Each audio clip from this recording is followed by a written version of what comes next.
Well, I guess there's a couple of fundamental competing principles, and the first one is you can't refuse a reasonable and lawful direction or instruction from your employer, and a direction or instruction to return to work as workplaces sort of emerge from the pandemic might be an example of that.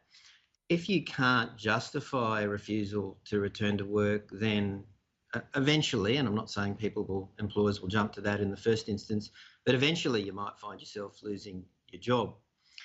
But the flip side of that is that it's not going to be lawful or reasonable for your employer to insist that you come back to work if to do that presents a genuine safety risk, whether that's from infection from the virus or because you're genuinely fearful of that prospect.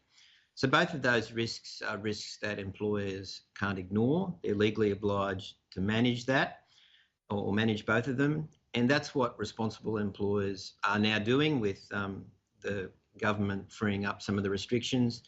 The employers are exploring what a safe return to work is going to look like. And in doing that, they're being guided by multiple levels of government. The statements are coming out quite regularly.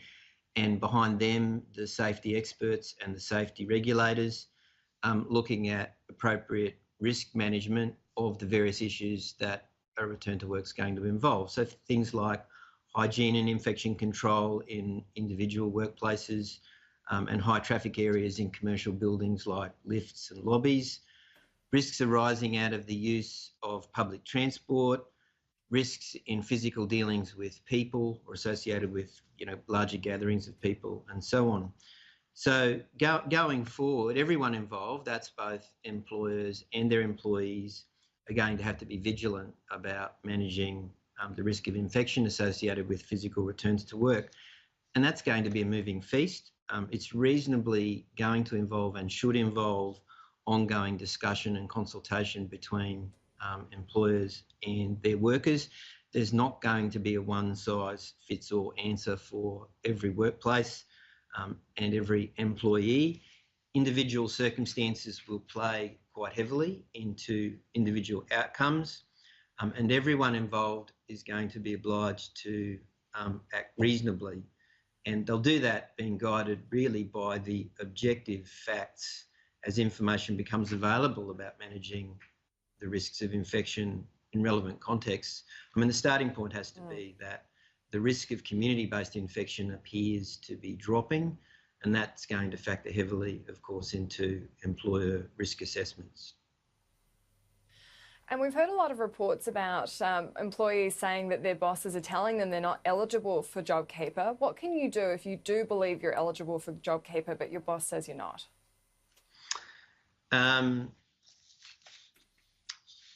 Well, if you think your employer is participating in the JobKeeper scheme and has nominated some employees to participate but not you, then that's a complaint that you could take to the Australian Taxation Office, because one of the heavily advertised and spruiked requirements of the scheme is that participating employers give all of their ongoing employees the opportunity to participate. But outside of that sort of limited scenario, the issue is a very difficult one, because employers don't have to participate in the JobKeeper scheme if they don't want to, even if they meet the eligibility requirements for the subsidy.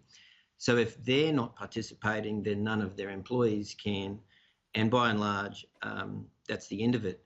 There is a dispute resolution procedure provided for in the JobKeeper amendments to the Fair Work Act, overseen by the Fair Work Commission, but that jurisdiction doesn't extend to eligibility issues, about the ability of parties to participate in the scheme. So if this is you're an employee and you think you should be job kept, but you're not being job kept, and the reasons for that aren't clear to you, then you'll have to look at some other options. I mean, the first and most obvious one is whether you're eligible for the job seeker benefit, the enhanced job seeker benefit that's presently available from the government. And the other thing that I know is going on a lot in the economy is that employees who are disenfranchised by pandemic issues are exploring whether they've got other remedies, legal remedies against their employer arising out of the way in which their employment has been managed.